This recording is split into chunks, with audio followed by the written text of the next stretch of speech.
The views and opinions expressed in the following program are those of the hosts and guests, and not necessarily those of the staff and management of WWDBTV.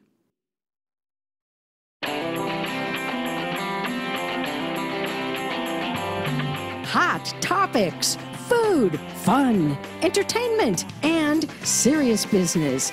Live Las Vegas with Rikki Cheese.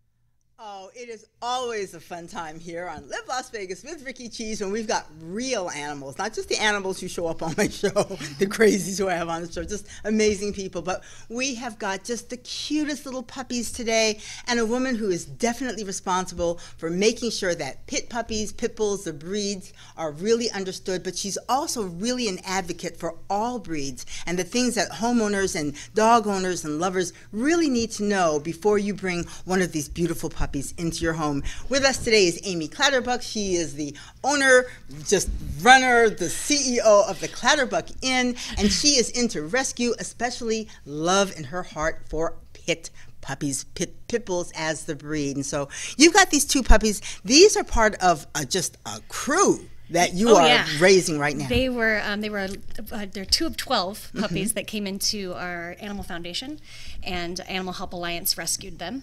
So I have 8 of them that I'm raising, and they're just turning out to be perfect. Of course. Now I went to your house and I got to see them all. Just the setting. You've got this pen for them. They are adorable little puppies. But one of the things that you're really trying to get into effect. Now, first of all, why do you raise just puppies? How did you get involved with really concentrating on puppies? Well, actually, when I started going to the shelter, it was a lost and found situation, and I saw all the pit bulls that needed help. And I have a German Shepherd, and my German Shepherd doesn't really take kindly to adult dogs, but he will, keep the puppies as kind of like his sheep. So when I realized that I was able to have puppies around him, that's when I was like, you know what, I can finally foster if I do it on the puppy level.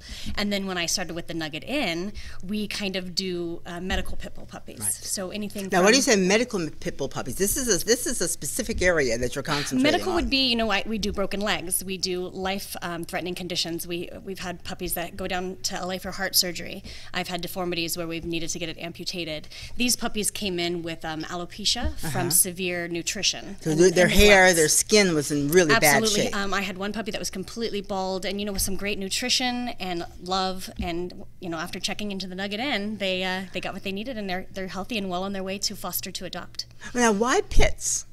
They just need our help here in Las Vegas. I mean, our shelters are overpopulated with unwanted pit bull puppies, and I think a lot of that has to do with they're so cute, like this at 11 weeks old. Adorable. And then, I have some fosters that after they got adopted, they're 7 months old and pushing 80 pounds. Yeah. But they're still a puppy. Right. So you'll see that the age range at our Animal Foundation or our shelters is very young, because people don't realize that they get big fast, and they need training, and they're still puppies for quite some time. Right. But not cute, tiny puppies like this. Right. A few shows ago, I had the folks on from Animal Foundation after they had their Clear the Shelter event over a weekend. And I hadn't been down to the shelter in a while, and it was heartbreaking. I saw how many beautiful pits there were, and you're right, most of them were pretty young, like in the 1 to 2 year age range. Yeah, I would say 16 months is probably pretty good average for them. And that's because a 6-year-old or a 9-year-old will throw off the average. But and then we have some great volunteers at the Animal Foundation that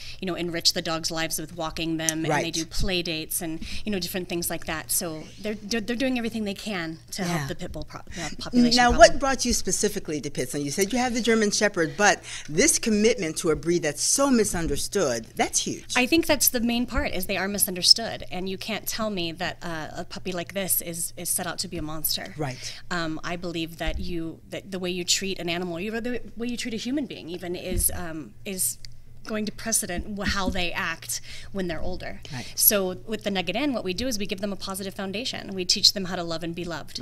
And then they leave my house knowing that, hey, I get the respect if I give the respect.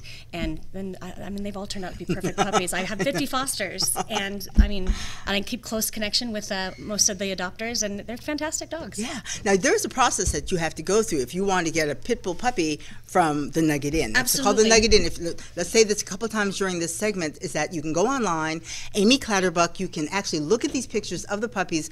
Some of the stories that I've read too are just so heartwarming. The folks who you want people to want this breed. Absolutely. It's like you're not just getting a puppy, you're Absolutely. getting a pit bull puppy, and there are some things that you have to consider. Oh, absolutely, yeah. One is the discrimination that they face Right. all the time.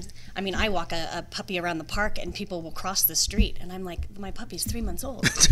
You know, it's kind of crazy, but yeah, I just really felt like these guys need as much advocacy as possible. And I mean, the media doesn't always sway it in the positive way for these guys. And I just think that educating people about the breed, I mean, and you say breed loosely, it's kind of an umbrella effect. Anything with a stocky body and a square head is kind of considered a pit bull. That's why I call them nuggets. Right. Because it kind of takes away from any negative connotation and we can spin it in a positive route. And the rescues that I work with, because I'm not a 501c3, so I work with local rescues and fantastic rescues in Las Vegas and Henderson. We go through them. So the application process can be long because we make sure that people are vetted. With pit bulls, we really like you to own your home just because in 6 months when a lease goes out, not every landlord or HOA is welcoming to this type of breed. Right, right. And I had to learn when I started owning Akitas, there are certain insurance, you need to know whether your insurance company is going to cover you or not. There are like maybe 5 insurance companies that actually will accept breeds like Akitas or pit bulls or people or Dobermans. And you'd be surprised, different agents with different, different insurance companies think it's ludicrous that people will discriminate against the pit bulls. So it's not every agent. Exactly. But you do have to do your research. Yeah, you got to know ahead of time what you're getting we into. don't have any breed-specific legislation in Nevada, thanks to Governor Sandoval in 2013, but, the landlords are protected under common interest community. And so are the HOAs, so they can say they can regulate who's allowed to live on their properties. And for some reason, they kind of tweak it a little bit and usually do like a weight restriction, and most pit bulls don't stay under 30, 40 pounds. Sure, exactly. Not for very long. Not for very long. Right. Usually at about 4 months, they're about 30, 40 pounds. Right. Well, let's talk about the rescue community, because I really think that the folks who are out there are just like you on the front lines, taking these puppies in, and then, like as you said, making sure that they're going to good homes. I mean, you can't just call you up and say, I want one of these beautiful, gorgeous puppies. No, I mean, we want to make sure that it's a forever home. Right. And that's, I mean, with any pet, whether you're getting it from the Animal Foundation, from the Henderson Animal Shelter, from the NSPCA, any rescue, we're hoping that it is their forever home. And it's just really important. I think the community really needs to know what these rescues do. It's a constant, constant dire need to save these guys from the shelter. And we'll do, some people will do owner surrenders if they have to move or say they get stationed somewhere else and they can't take their dogs. So many rescues will step up for different reasons. We have Connor and Millie's dog rescue. They rescue seniors. Every animal they pull from the shelter is easy to $500, $1,000 a piece. And they turn around and adopt them after they're vetted and get their dentals, and they find the place for them to outlive the rest of their lives. We have Animal Help Alliance, who I foster with a lot because they save a lot of nuggets. These guys it's an owner surrender litter of 12, and they jumped right in and said, we've got to get all of them out of there because this is 12 that we can vet, get them spayed and neutered, get them into perfect homes. And, the cycle's kind of got to stop, And so they're doing as much as they can. Hearts Alive Village is a fantastic rescue here. They run the gamut along with Foreclosed Upon Pets of what kind of breeds they take, what sizes. And Home for Spot is another one. Home for Spot, absolutely. I mean, you can talk to Diana England, and she will take any pet that needs help. I mean, it's just amazing. And the community really does step up and help these rescues, but they constantly need it. Whether it's monetary or walking a dog that's in boarding, or running a booth at Petapalooza or something like that. It really is neat for people to step out into the community because the more help that we get, the more animals, the more lives we can save. I know we've covered in the media so many times people have the real problem with the Animal Foundation and the lead animal. However, if you've grown up here in Las Vegas, we called it the lead animal shelter when we were kids. But basically, it's the same organization. A lot of people say, it should be a no-kill shelter. They shouldn't be putting these animals down. But one of the problems is, and what I say to people when they say that to me, it's like, okay, how willing are you to pay or give your time and effort to keep these animals alive? Because there is a monetary consideration. And if the animal is sick, who's going to pay for the vet bills? I mean, you raise money. Rockin' for Rescues, Sam Ratcliffe of Vegas Rock Dog Radio, she's involved with that, and Pam Webb. It's expensive to keep the animals alive for the rest of their lives. And if they are coming like with these puppies that you have now, they were pretty sick. I mean, that was from some the money get-go. spent. We called them there are Pints for Pits puppies, because Animal Help Alliance does an event every year called Pints for Pits. And so these are the Pits puppies. So all 12 of them are named after beers. Well, we started calling them money. Now, these two are who? This is Sammy, after Samuel Adams, and then that's Foster, the Foster. So yeah, but then we started calling them money pits, because puppies do get sick. So they had bellies full of worms, and they have to get their shots, and then kennel cough. If you're coming out of a shelter situation, it's kind of like puppy kindergarten. They get their sniffles, and you got to take care of all of that. So just from the beginning, it costs rescues a lot of money to start saving these lives. And food and things like blankets. We've said this on previous shows. If you got used blankets, or if you got toys that your dogs have outlived, donate them, because these are items that cost money and that the shelters and the rescues really need. Absolutely. Yeah.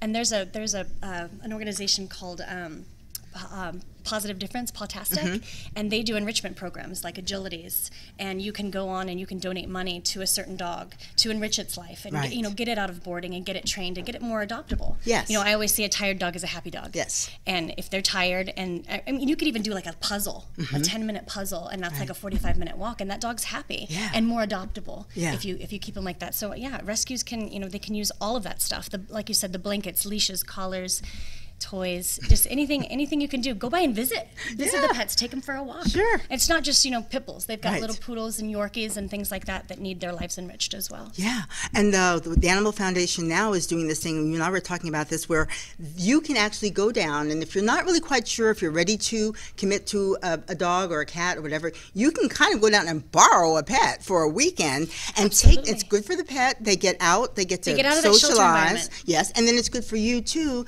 to see is this really what you want to do? Because, and when Amy came in with the puppies, of course, I go through this every time. I have a support group. They're my intervention team. Whenever I say I want another puppy, they're like, okay, Rikki, get a grip. You've got two full-grown Akitas. Do you remember what that was like?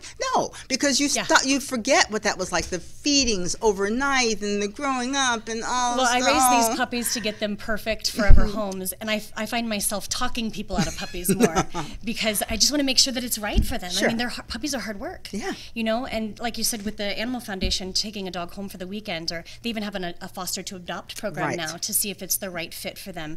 And there's no guilt or shame involved. If you find out that this is not working, rather than you have to surrender the dog, and many people, they dump the animals. I mean, let's just be real about it. Unfortunately, that is realistic. Yeah. At least put it back into the system where somebody else could have a chance to adopt the dog. Exactly. Yeah. And with all these programs that the Animal Foundation is doing, I mean, you are seeing these dogs becoming more adoptable. Yes. And you're seeing families find the perfect dog for them, which I think is a very key aspect of lowering the unwanted or the overpopulation of unwanted pets.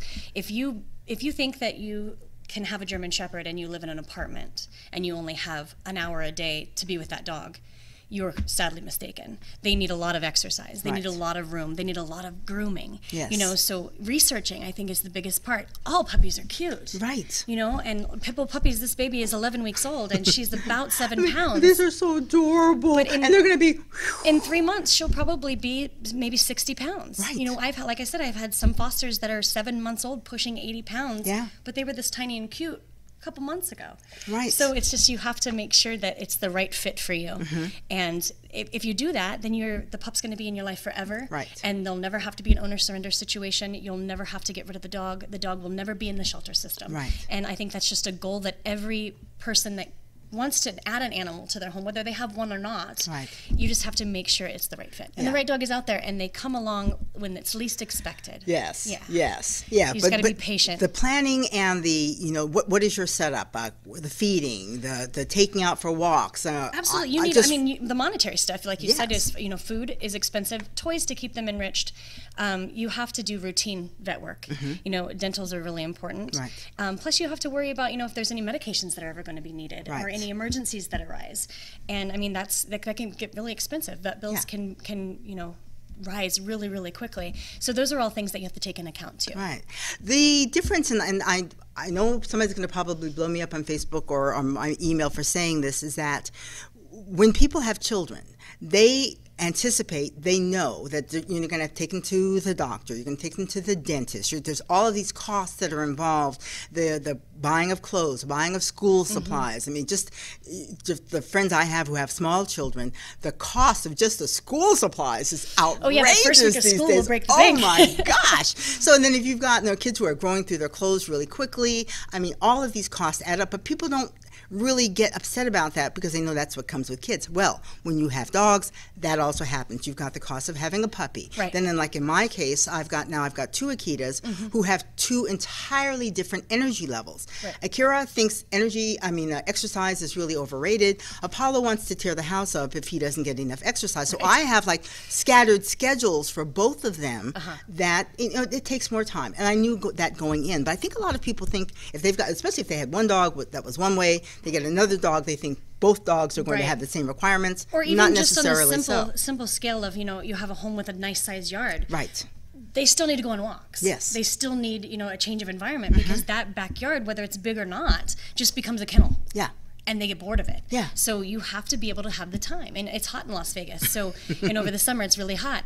So if you're not up walking your dog at 5 a.m., that dog's not going to get that walk that day. Right. And if you're, busy or tired after work and you have to wait till the sun goes down at 9 p.m., for it to cool off just a tad, the dog's going to be bored, and it's going to be a problem child for you. And even at 9 p.m., the sidewalk, the asphalt is still smoking hot. Still So hot. the sun is down. I mean, there have been times when I've been in the dog park at some park in my neighborhood, which you're not supposed to be. Sorry, but I do it.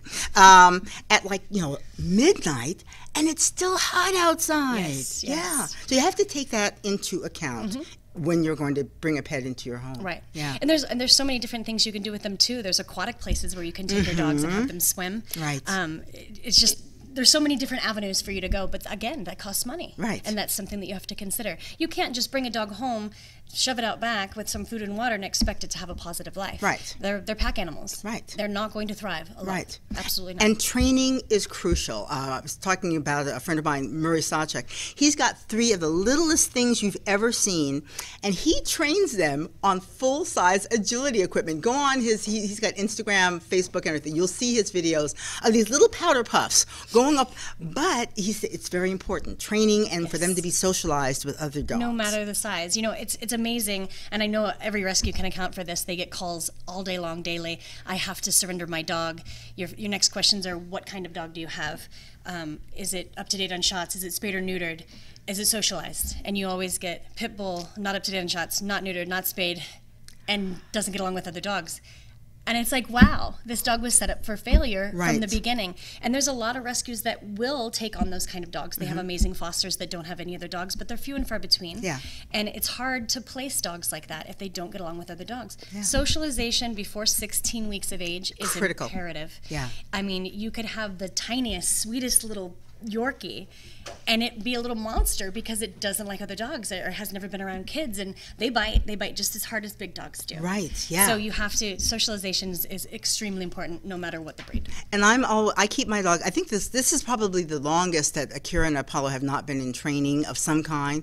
Not just because, they know their basic commands, but do they know their basic commands when they're surrounded by other dogs, when they're surrounded with distractions, when there are kids running around? It's not just in the house, oh yeah, everybody sits, a treat is involved. Yeah, exactly. But if we're at PetSmart or we're at Lowe's or Star Nursery, some of the places where you can take your dogs, or restaurants, that kind of drives me crazy when I'll see people and they'll bring their dogs out, and the dogs, you can tell, have not really been socialized. So they're lunging at the end of the leash. So they just don't have manners. And now people who are, especially if it's a pit or any of the dogs that people are afraid of, then they generalize that this one dog is representative of the entire breed of dogs, and that's not fair.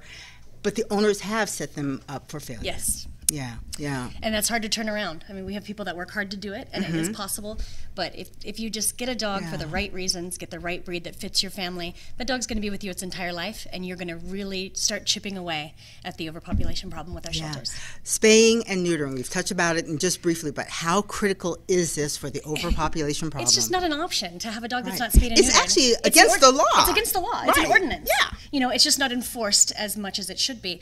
But, I mean, we have probably 200 pit bulls in adoptions right now. and people are breeding them in their backyard and selling them on you know, different sites. And it's just like, if they would walk through the shelters and see the sadness in these dogs' eyes, I would hope to think that they would stop and not be greedy. But I really wish as a community we could come together and kind of force some way to enforce this spay and neuter ordinance, because our city, and I've been here for my entire life, over 40 years, and it is an amazing city.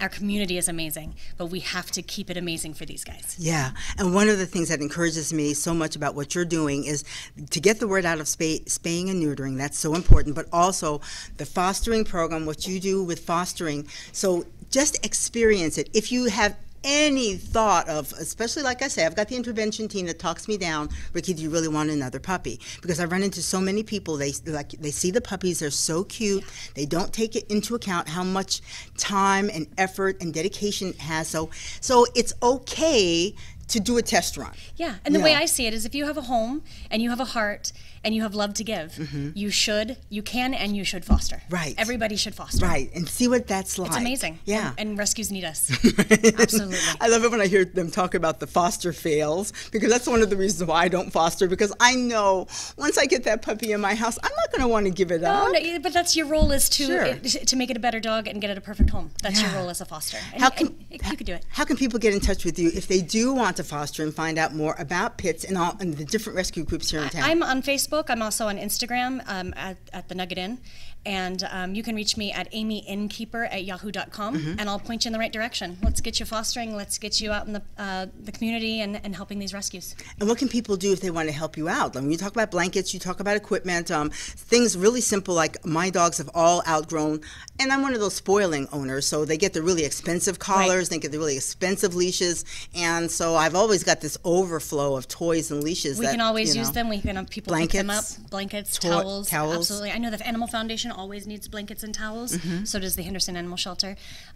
Things like collars and toys and stuff like that, rescues would absolutely take them on. I mean, I have quite a few puppies right now, and so toys are definitely needed. And you don't just have pits, you had some Fox Terriers too. Oh yeah, Fox Terriers. We don't breed discriminate, but they're guilty by association. They're nuggets by association.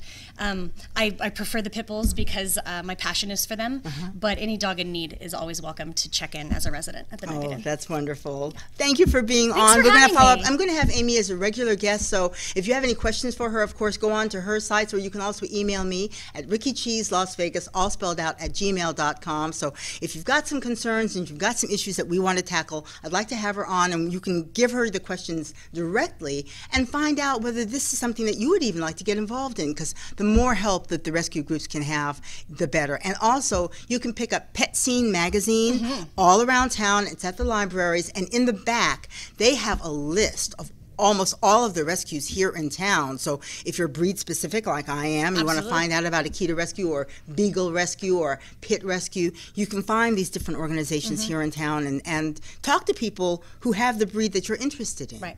Yeah, so we need your help. Absolutely. Well, thank you, Amy, for being my Thanks guest, so much and for look forward to having you on again. Wonderful. And we're going to be talking in just a few moments with another worthy organization that's gotten such great help from the community, the Shade Tree Shelter, and they've actually got a program too for people who have to come in, homeless women and children.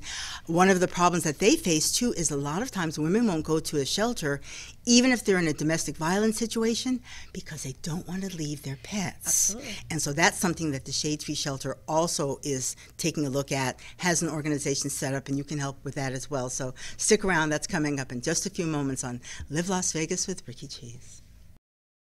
Crazy Terry here with your car care tip of the day. Today's tip's about tire maintenance, how to check a tire, how to fill it properly. Okay, so as we can see, we've got a low tire. We probably saw that a month ago and said we'll fill it, but like everything, we let a day go by. Next thing you know, we got a problem. Properly check a tire, remove the valve cover. Got a tire gauge, simply put it on there, and it'll read the pressure down at the bottom in PSI, pounds per square inch. We can see here that this is so low, it's barely reading. There's probably 10 pounds in it at best. So how do we properly inflate it? Well, we're going to need an air chuck. Go down to the local store or come by the shop. We'll use this tool to inflate it. And that sounds like that's all we need to do. But we need to know how much to inflate it to, because overinflated is just as bad as underinflated. We can look at the tire And on here, we're going to find a cold pressure rating rated in PSI. And it's going to say anywhere from 32 to 80 pounds depending on the vehicle. We'll want to find that so we know the maximum inflation cold. We're going to look until we find the load rating. And here we find the maximum PSI is 44 PSI, pounds per square inch cold. We don't want to fill it any more than that, but we don't want to underfill it either. We want to fill it to 44. So it seems like checking the air pressure is no big deal. It's not. It's really simple to do, but we want to make sure we got the correct pressure. How do we find that? Let me show you. We open the door and we locate the sticker. It's usually right here. It could be down on the lower rocker, but it's on the driver's side. And after we look around, we'll see right here it says 35 PSI. That's the pressure that the tire requires that was sold with the vehicle. But if you change the tires later to a high-performance tire, mud and snow or anything else, look at the cold pressure on the side of the tire to make sure you're properly inflated. This could be 35 today, but we get a performance tire, it's 44, 45, or even higher. We'll want to make sure we're inflating the tire properly. A couple of things you're going to need if you're checking your own tires: tire gauge and a rag, because you are going to get a little dirty. If you don't want to do that, I don't blame you. Bring it to the shop, we'll check it for you. We'll do a whole inspection on the vehicle if you like. We'll check the tires, make sure you're safe. This can save you a lot of time and keep you safe. Crazy Terry here with your car care tip of the day. Thanks a lot. And welcome back to Live Las Vegas with Rikki Cheese. Joining us now is Stacey Lockhart. She's Executive Director of the Shade Tree Shelter for Homeless Women and Children. And we've got some really great news. The last time, actually 2 times before you were on, because last time you were on we were doing the bottled water drive. But before that, the Shade Tree Shelter, and you had just really come into town and taken over there, had really suffered a devastating blow. You lost funding for one of the most important programs that you run at the Shade Tree Shelter, because I think a lot of people didn't realize at the time, this is not a permanent program. Your goal is to get these women and their kids back on their feet and back into the community, but you lost funding for that 3rd floor, which was a transitional program to really give these women a heads up, get their own apartments, get them financially stable. And it was sort of like, oh my gosh, what are we going to do? Yeah. But there's some good news to report. There is. It's been just a little over a year since we closed that floor. And the end of October, we will be reopening the 3rd floor at the shelter. And that's thanks to the folks over at Wynn Resorts. It is. We have a very exciting new partnership with the Wynn. And they have a ton of friends in the community who are all jumping on board. So our 3rd floor is finishing up, being completely renovated, brand new bathrooms, completely rebuilt. And we've got some pictures of them coming out. I mean, the outpouring of support, and you were helped also by Arnie Stock at Veterans Village, because he was one of your board members. And so there was a lot of, once the community found out that your program was in jeopardy, I mean, people were coming out of the woodwork to say, how can we help? They were, and our local tradesmen and women came out and started the bathroom renovations. It took a while, of course, because it was all completely volunteer. Mm-hmm. With the Wynn coming on board, they were able to assist them in completing those bathrooms. I mean, from brand new showers rebuilt, beautiful granite tile countertops, all new tiling. The 3rd floor itself, gorgeous. Instead of trying to refinish the concrete floors, we actually have flooring that they laid on the entire floor in the dorms and the common areas. All the lights have been fixed, all the missing hardware. The floor has been completely painted. Best Mattress is donating new mattresses and pillows and all the protective coverings for the entire building. Wow. So the first half of those come the middle of October. Wynn Housekeeping is going to come in, help us clean the construction dust off the floor, get everything put together, get all the beds made. We have brand new linens from Caesars, brand new blankets from Nellis Air Force Base. Wow. It's going to be amazing. So what we'll do then the 3rd week of the month is we'll begin moving women and children from our 2nd floor where they've been residing up to the 3rd floor. So they'll have almost brand new facility up there, and then renovations will begin on the 2nd floor. Caesars is taking on the bath and shower rooms. The floor will be painted. There'll be flooring laid down there as well. All the little things will be fixed. And then from there, we'll move to the 1st floor after the holidays. And we will be getting a 1,700 square foot kitchen. You know, our kitchen's the size of this table, Yeah, and our tiny. incredible staff puts out about 600 meals a day from Wow. there. But now we'll have 1,700 square feet with a walk-in fridge and freezer, an actual serving line, a dishwasher. So we can now have dishes and not have to spend $1,500 a month on paper goods, Right. which we throw away in the dumpster, and then I have to pay for the dumpster. Right. Also, our front lobby will be completely reconfigured and remodeled into a beautiful area that when you walk in, you'll feel like you're walking into a doctor's or a lawyer's office, a most beautiful office Wow. building. And we'll be able to increase security and confidentiality. So women coming into intake will go one direction, residents go another, public comes another way. Enhancing security, probably about 120 security cameras will be installed on the campus. Fantastic. Lighting outside is Yeah. being added and fixed. Our back wall and courtyard, which right now has metal railings in between, concrete block posts. We are actually putting privacy panels over that just to make it more secure from the street, to give women privacy. And then when will be landscaping the inside of Gorgeous. that as well. Gorgeous. Our sump pumps being fixed. I mean, plumbing in the laundry room, it just goes on and on and on. Ryan Mechanical, right after Labor Day, replaced our water heaters. Oh. So you might remember me talking Yes. about how last year it sprung a leak. It was flooding the building. Right. They managed to stop those leaks. And it took as long as it did because Brett Anderson over there at Ryan, he got so invested in the project, he went out and got the water heaters donated, got labor donated, and so now that's been completely replaced. It's just amazing the things that are happening at the Shade Tree. It's almost going to feel like a brand new facility. Right. It's going to bring hope. You know, it's going to feel so warm and accommodating while they are with us. That we're just thrilled. The Foundation for Hospital Art has been sending us murals that have been hand painted Wow. by patients and volunteers. So we'll be able to install actual artwork in our facility on the different floors throughout. Right.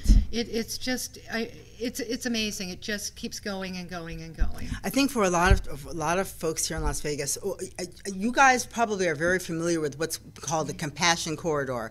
It's sort of downtown, right off of like Las Vegas Boulevard and where the Zappos is, the old City Hall. Now you've got that long street down there by the Memorial Center. That's where a lot of the homeless people of the community sort of congregate, because there are a lot of services down there, Catholic Charities. You guys are down there. But what's been really so not only encouraging but just so gratifying is to see people from all parts of the valley coming down and recognizing that this is our community. I think one of the big misconceptions when it comes to homeless women and children, people think about, oh, let's face it, they think bums on the street. They're not thinking that when we talk about homelessness, anybody can become homeless. It could be one missed paycheck, or a woman who's a victim of domestic violence. You're homeless. Where do you go? It's so important to have these facilities where people can go and be treated with dignity and respect, especially if they're coming off of a horrific trauma, some situation that's really, really terrible. Oh, absolutely. You know, the area we're in is referred to as the Corridor of Hope, and the courtyard that the city's been constructing to bring homeless services into one place and to give the citizens in our community that are homeless a place to be during the day, that's safe, and they feel welcome there, and then they refer. So if they get women or women and children over there that are looking for somewhere, they'll refer them over to our facility. It's just it's amazing. We are part of a learning collaborative. We're working with Salvation Army, Catholic Charities, Rescue Mission, and others, coming together monthly and really working on solutions and how can we partner. It's important. It takes everyone, and as nonprofits, we can't be out there just on our own doing our own thing. And you and I have talked before, you know, I don't want to invent something new. I don't want to duplicate something that's being done. What I do want to do is build collaborative partnerships in the community so we can access the resources that others have that can help move our ladies forward. That's one of the things I love about having the opportunity to do on the show, is to let people know that these different organizations exist, because I think a lot of times it's just so easy in the news cycle. We'll find one tragedy and we'll just focus on just that one organization. Amy Clatterbuck, who was on earlier from the Clatterbuck Inn, she's involved in animal rescue.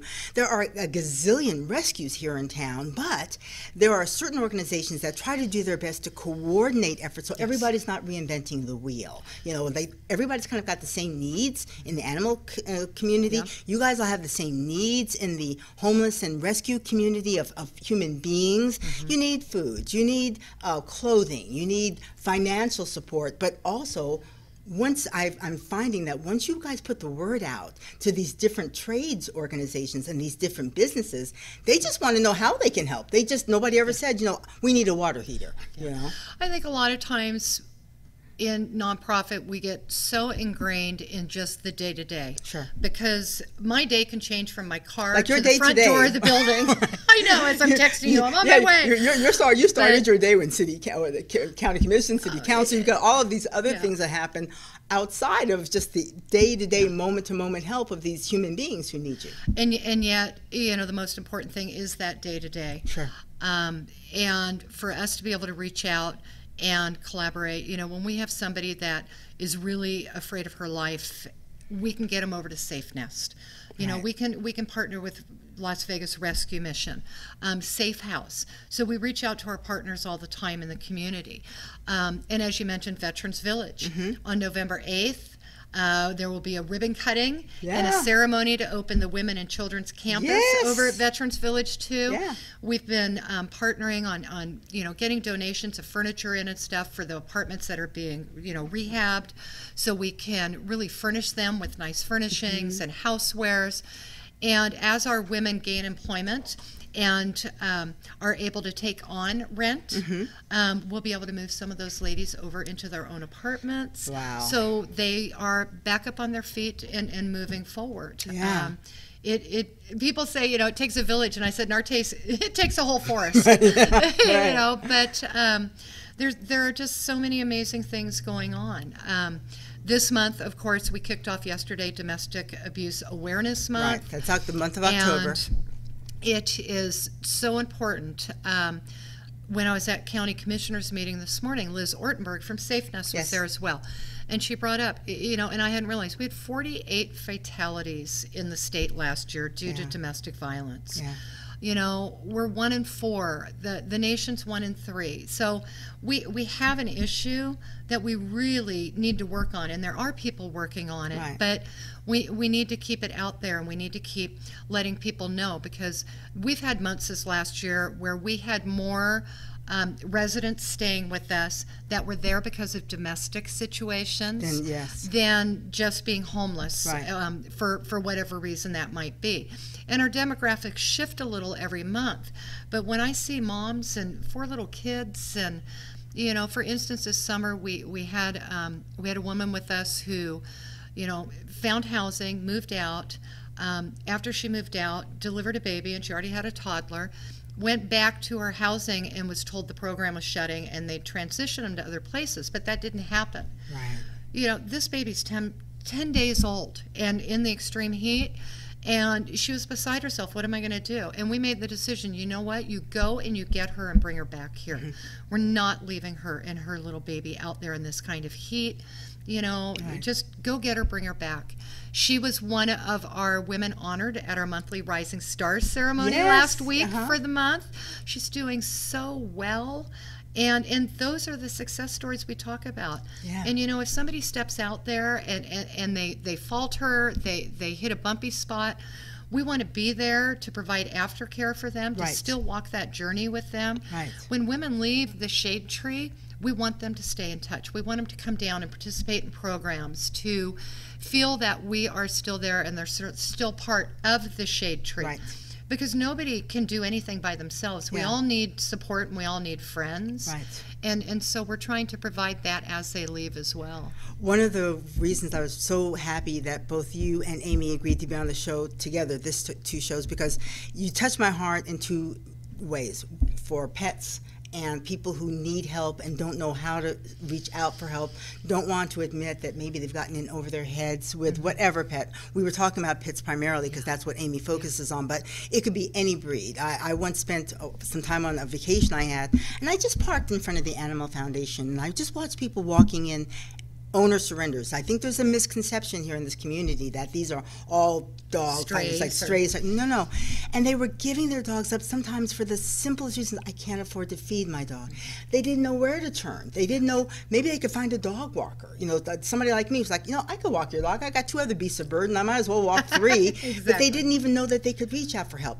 Your organization, Shade Tree Shelter, I think there are a lot of women who are suffering through domestic violence situations because they don't know where to go, or something that you guys provide, Noah's House, for women who don't want to leave their situation, or they're out on the streets and they have a pet that they want to provide for as well. So that's something else that you provide. It's like, okay, don't stay in your situation just because you've got a dog and you know, this person doesn't want to let you have your animal.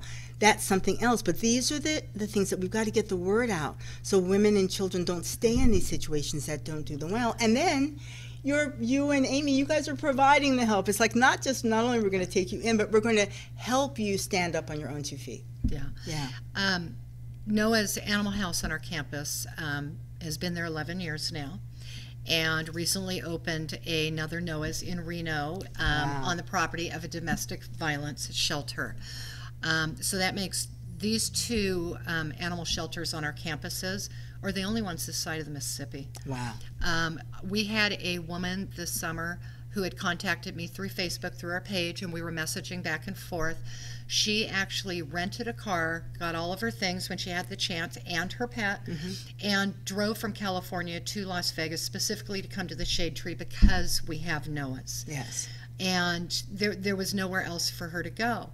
Having the animal shelter on our campus does allow women in these situations to get out. Yeah. You know, there's been studies. 93% of women, if they can take their pets and everything else they care about with them, over 93% of them will not go back to the abusive situation. Because a lot of times, you know, you think somebody might be at work and you're going to swing by and grab what you can. You know, they're used as you know, I don't want to say hostage, but leverage. Sure, leverage. And that type of thing. So when they're able to take their pet with them as well, they really are cutting that tie and they can move forward. I've got my kids, they've got their pets, we're gone. We're out of here, and we can keep moving. We had a desert tortoise with us this summer. We had hamsters last year. We had a rat. We've had some birds, you know, cats and dogs and whatever that pet is. I mean, if they need to bring their goldfish, bring your goldfish. Right. And then the residents, you know, the women still care for their pets while they're there. We have a great relationship with Amazon. We do a pickup every week.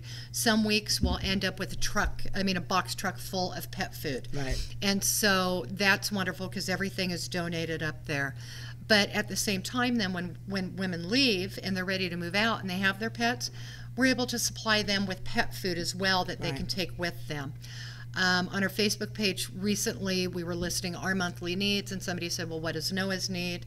Well, they need some leashes, they needed some halters, they needed some dog beds, things like that. Exactly. Yeah. And so when somebody supports the Shade Tree, they also have the opportunity to support Noah's because we're a partnership, and Noah's exists solely to house those pets of the women that come to the Shade Tree. When you were on this last time and you were on with Las Vegas Rescue Mission and they were talking about the bottled water drive, one of the things I really, really want to emphasize is you don't have to be a big contractor and win Las Vegas to come in and do floors.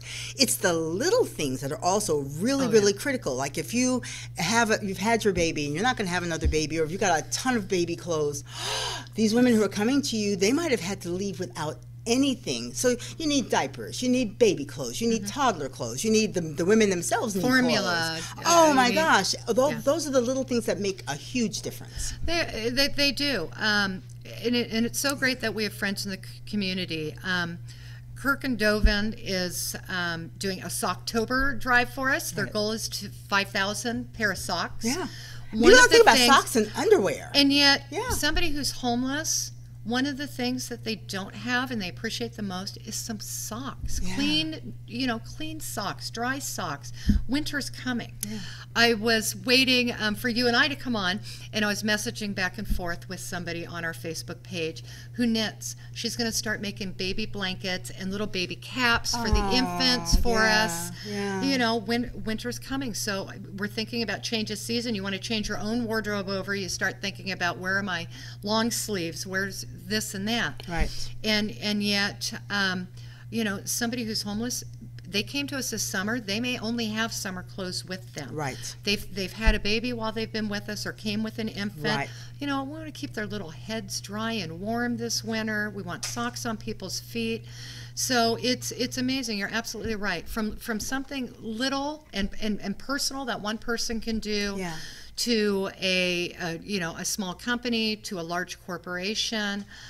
There's opportunity for everybody to get involved wherever they feel that fit is at. And if they're not sure and they want to do something, Right. we have people a lot of times say, what do you need right now? We'd like to do a drive for you. What are you in need of?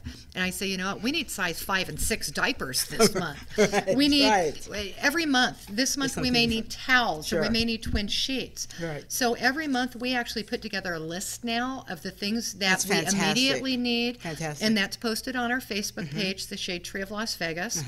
And people look for it. We've been doing it since probably last September. Right. And people wait for it, and they'll start messaging, where's the list? Where's Right. the list for the Right. month? And they share it. And it helps people. I call it smart donating. I think it helps people be effective donors. Right. To bring us things that they know we actually need and are right. going to use, not just bringing down a lot of stuff and maybe it gets put in a And dump it, corner, yeah, right. or we don't have a use for it. And we only Right. have so much space to Sure. store things as well. So being able to bring things in every month that we need right now and then turn around and distribute those out to the women and children that are with us, it's perfect relationship. I started looking around my little social circle. I've got 2 girlfriends who they've got 1 baby. They're not going to have any more babies. But they spend a ton of money on baby clothes that will never be born. It's like, okay, I'm taking all your baby clothes. You're not going to have any more babies. I ended up with like 4 bags of beautiful, from infants to 2. And so I brought those down, and then I started looking in my own life.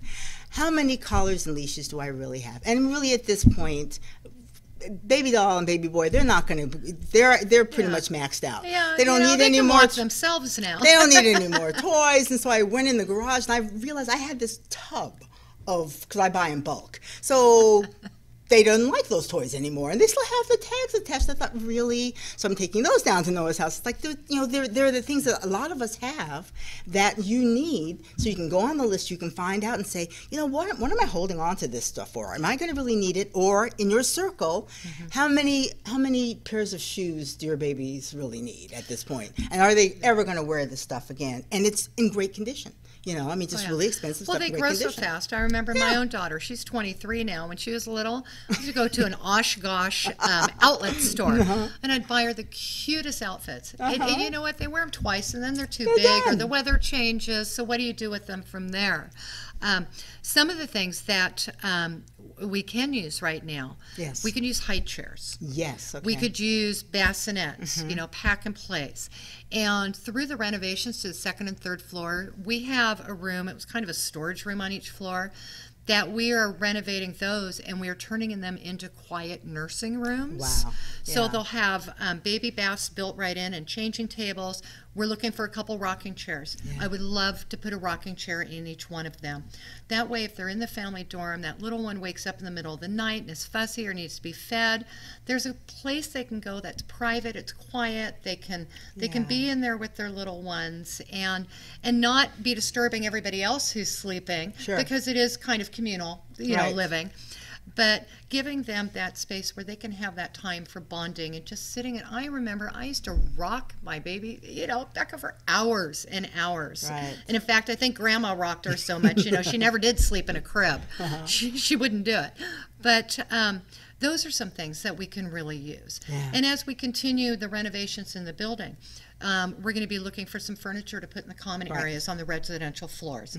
Things like that. So if people are interested, they can reach out to me, at Lockhart at theshadetree.org.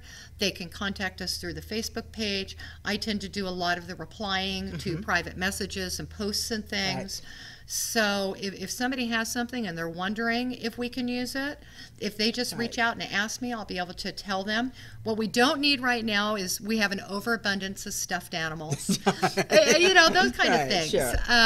And children's books. Right. We're sitting really good on those things right now. So for us to be able to share between Noah's and between Shade Tree what the needs are, I think it just lets the community be responsive and feel really good about what they're donating, because they know we're going to turn right around and we're going to use it. Exactly. But that is the key, because I think sometimes, this has just been my experience, people just try to guess, and so they just kind of dump their stuff on an organization without actually finding out if this is something that you really need. So it's key to ask, just up front, what can we do for you? And then see if you've got something that will match what you need. Well, and we don't have a thrift store.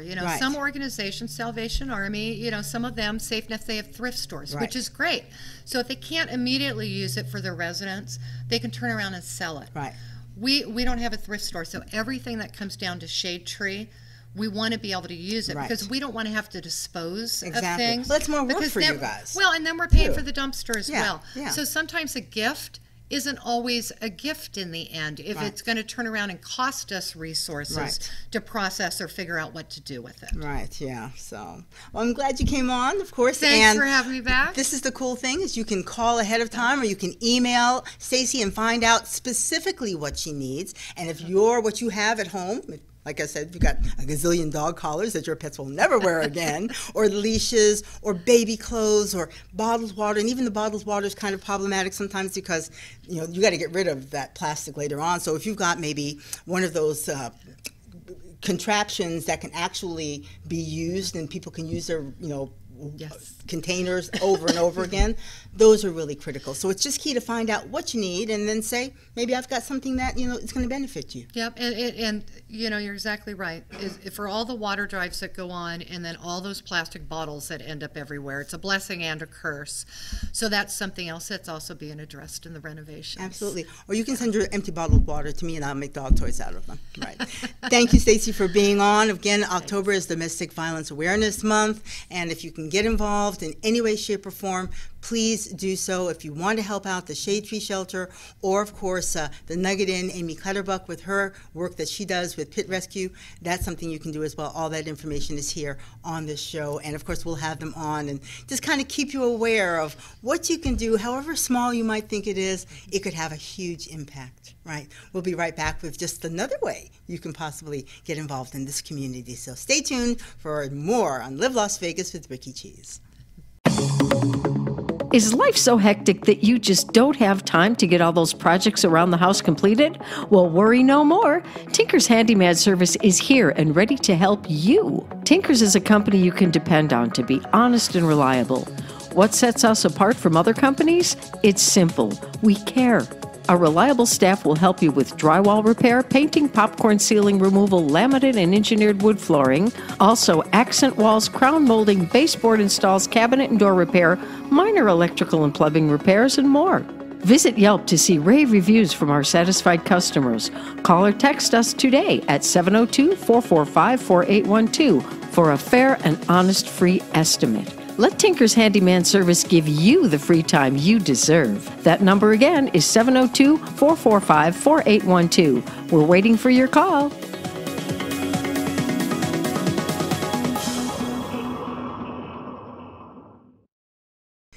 Well, on this edition of Live Las Vegas with Rikki Cheese, you've heard from two different organizations about ways that you can get involved in the community. The Shade Tree Shelter needs all kinds of things, but this is what's really key, is you need to log on to the shadetree.org, reach out to Stacey Lockhart, who's the executive director, and find out specifically what they need before you just go down and donate. Also, Amy Clatterbuck of the Nugget Inn, she is into pit puppy rescue, but she's also involved with a lot of different rescues all around the valley, and so they have specific needs too for foster families and all sorts of different things, ways you can donate. But coming up, an event I really want to highlight, the Santa Fe Hotel and Casino is having the Craft Astic Gift Show. That's going to be on October 7th from 10 a.m. to 4 p.m. That's at 4949 North Rancho, the Santa Fe Hotel. And what's really cool is that all of the proceeds from, it's a free event, but anything that you buy, proceeds are going to benefit SIRS Rescue Ranger Animal Rescue. And some of the artwork you're seeing behind me, if you would like to sleep with your pet or your favorite toy or object, you can do it if you buy an Afghan put together by a friend of mine, Janet Adkins, and some of her proceeds also go. She does everything. She does like poodles and Westies, and if you show her a picture of your pet or a picture of your toy or your object that you want to sleep with, she can make an Afghan for you. You can find everything you want here on Live Las Vegas with Rikki Cheese. Now, of course, I'll have the information on my websites, Rikki Queso on Facebook, and Rikki Cheese is on my Facebook page, my professional page. And, of course, you can always email me at rikkicheeselasvegas@gmail.com. See you back here at WWDBTV next week.